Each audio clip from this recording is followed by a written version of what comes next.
Hello दोस्तों, आज की वीडियो डिफरेंट और सस्पेंस से भरी हुई है क्योंकि इस वीडियो में हम ऐसी चीज़ पे बात करने वाले हैं जो एक्चुअल टाइम से डिफरेंट है। सो मैं आपको रिकमेंड करूंगा कि आप अपनी हेड गियर्स लगा लें और इस वीडियो में डूब जाएं। भौतिक विज्ञानी मतलब फिजिक्स बताते हैं कि कैसे ब्लॉक यूनिवर्स थ्योरी समय को एक भ्रम के रूप में दिखाती है। ब्लॉक यूनिवर्स थ्योरी कहती है कि समय मौजूद नहीं है कि हम इसे आमतौर पर कैसे समझते हैं। एक्चुअल में पास्ट, प्रेजेंट और फ्यूचर एक साथ हैपन मतलब घटित होते हैं, जिससे समय एक चतुर्भ्रम बन जाता है। थ्योरी के अनुसार इसका मतलब है कि आपका जन्म, मृत्यु और बीच का हर पल स्पेस टाइम में कहीं मौजूद है।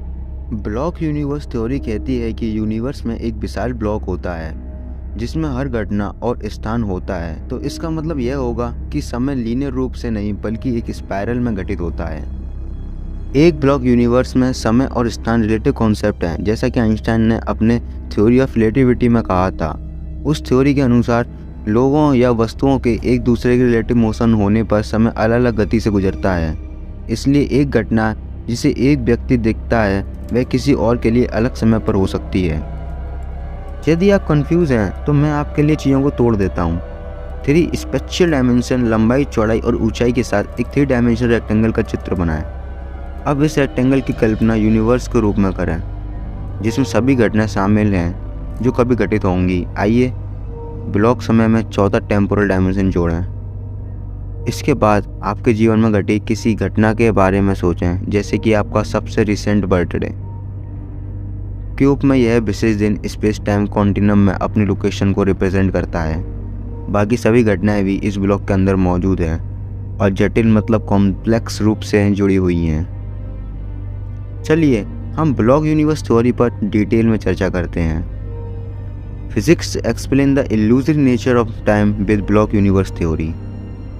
सिडनी विश्वविद्यालय में सेंटर ऑफ टाइम के joint director doctor Kristie Miller ने कहा कि समय बीतता नहीं है। जब आप प्रेजेंट के बारे में बात करते हैं तो आप अभी अपने स्थान का वर्णन करते हैं और यह स्थान बार बार बदलता रहता है, जिससे ऐसा लगता है जैसे प्रेजेंट भी बदल रहा है। हमारे लिए ऐसा प्रतीत होता है कि समय बहता है या लीनियर रूप से गुजरता है।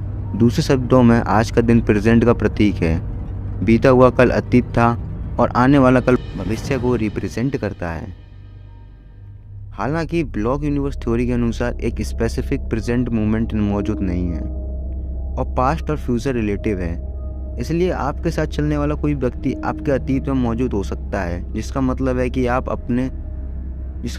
कि आप उनके भविष्य में हैं। ब्लॉक यूनिवर्स में इसका मतलब है कि दूसरा व्यक्ति आपसे पहले मौजूद है और आप उनके बाद में स्थित हैं। तो सोचने के इस तरीके में अतीत में कोई भी क्षण आपके स्थान से पहले होने वाली घटनाओं को रिप्रेजेंट करता है और भविष्य का मतलब किसी भी समय या घटना से है जो आपके स्थान के बाद होता है। ABC साइंस पर पब्लिश्ड एक लेख में मिलर इस थ्योरी का वर्णन इस प्रकार करते हैं, सुनिए। तो मान लीजिए बर्ट डायनासोर सैली कुत्ते से पहले स्थित है।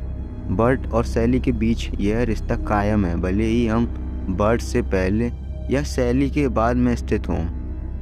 एब्रीविएशंस में ब्लॉक यूनिवर्स थ्योरी बताता है कि आप अन्य सभी घटनाओं के रिलेटिव मौजूद हैं स्पेस टाइम में। प्रत्येक घटना विशाल ब्लॉक के भीतर, बाद में और पहले के स्थानों पर एक साथ होती है। अब क्वेश्चन आता है कि क्या यह समय यात्रा मतलब टाइम ट्रेवल को संभव बनाता है? आप ऐसा सोचेंगे क्योंकि समय दूसरे डायमेंशन को रिप्रेजेंट करता है। डॉक्टर मिलर का कहना है कि हम काल्पनिक रूप से समय में यात्रा कर सकते हैं, लेकिन हमारी मौजूदा तकनीक के साथ नहीं। शुरुआत के लिए हमें अंतरिक्ष यान बनाने होंगे जो प्रकाश की गति तक पहुंचने में सक्षम हों। इतनी तेज़ी से ट्रेवल करने से समय का फैलावा होता है जहां यह इतना धीमा हो जाता है कि हम भविष्य में पहुंच सकते हैं। वाओ! हम स्पेस टाइम के माध्यम से वर्म होल्स को शॉर्टकट के रूप में उपयोग करके थ्योरेटिकली रूप से अतीत में भी यात्रा कर सकते हैं। हालांकि मिलर ने कहा कि हम अतीत को नहीं बदल सकते, भले ही हमारे पास समय यात्रा की तकनीक हो। उसने समझाया कि इससे प्रेजेंट और फ्यूचर में विरोधाभास मतलब कॉन्ट्रडिक्शन पैदा होगा। चूँकि अतीत, वर्तमान और भविष्य ब्लॉक यूनिवर्स थ्योरी में समान है, इसलिए हम जो कुछ भी करते हैं वह उन्हें बदल नहीं सकता है। सब कुछ रिलेटिवली घटित होता है, जिसका मतलब है कि हमारे लिए अतीत किसी और के भविष्य को रिप्रेजेंट करता है। अतीत की यात्रा करके हम स्पेस टाइम में अपना स्थान बदलते हैं, घटित होने वाली घटनाओं को नहीं। डॉक्टर मिलर ने कहा, मैं अतीत में अभिनय मीन्स एक्टिंग करूँगा। जिस तरह से मैं वर्तमान में कार्य करता हूँ, लेकिन मैं अतीत को नहीं बदलूँगा। जिस तरह कल मैं टोस्ट की जगह कॉर्नफ्लेक्स खाता हूँ, मैं भविष्य को नहीं बदल रहा हूँ। मैं बस भविष्य को वैसा ही बना रहा हूँ जैसा वह है। जब मैं अतीत की यात्रा करता हूँ तो मैं उसे नहीं बदलता, मैं उसे वैसा ही बना देता हूँ और हमेशा रहेगा। ब्लॉक यूनिवर्स थ्योरी का एक रिकैप क्लियर करने के लिए, अतीत की यात्रा केवल ब्लॉक यूनिवर्स कॉन्टिन्यूसली घटनाओं की एक प्रिजिट सीरीज को स्थापित करेगी और हम वहाँ जो करते हैं वह भविष्य को प्रभावित नहीं करेगा, क्योंकि यह सह घटित मतलब को ओकरिंग हो रहा है। मिलर ने आगे बताया, ब्लॉक में घटनाएं हमेशा के लिए होती हैं, वह बदलती नहीं हैं। तो एक समय यात्री के रूप में ऐसा नहीं है कि आप अचानक अतीत के समय प्रकट होता हो। हमेशा ऐसा होता है कि मैं उस बीते समय में स्थित होता हूँ। कुछ भी समय यात्री ब्लॉक में कुछ भी नहीं बदलता है। इसके बजाय यात्री किसी भी समय क्या करता है वह उस समय और बाद के समय को वैसा ही बना देता है, जैसा कि उसने कहा। हालांकि याद रखें कि हमने अभी तक इस थ्योरी को सिद्ध नहीं किया है, जो केवल समय के माध्यम से यात्रा करके ही संभव होगा।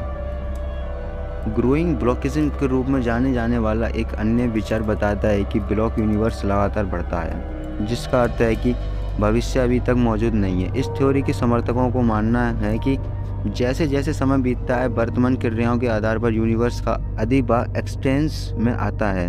उम्मीद है कि एक दिन हम अपने यूनिवर्स के रहस्यों को जानने के लिए स्पेस टाइम की यात्रा करेंगे। ब्लॉक यूनिवर्स थ्योरी पर लास्ट बात, और ब्लॉक यूनिवर्स कहता है कि अतीत, वर्तमान और भविष्य सह घटित होते हैं। हम जो कुछ भी करते हैं वह स्पेस टाइम में घटनाओं को बदल नहीं सकता, क्योंकि वह पहले से मौजूद है। उदाहरण के लिए, यदि हम समय यात्रा कर सकते हैं तो उस पीरियड में कुछ भी नहीं बदलेगा।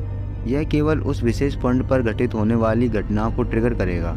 डॉक्टर मिलर इस विचार को खारिज नहीं करते हैं कि ये यात्री पहले से मौजूद हो सकते हैं। उसने कहा कि शायद उन्होंने पास्ट, प्रेजेंट और फ्यूचर को आकार दिया।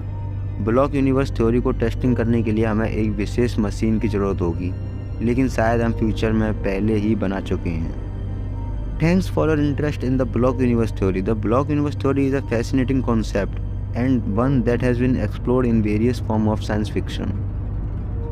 So ये कॉन्सेप्ट तो एक्सप्लोर होने के बाद ही शायद ख़त्म हो, पर आप कमेंट में बता सकते हो कि आपको क्या लगता है कि टाइम ट्रेवल पॉसिबल हो सकता है।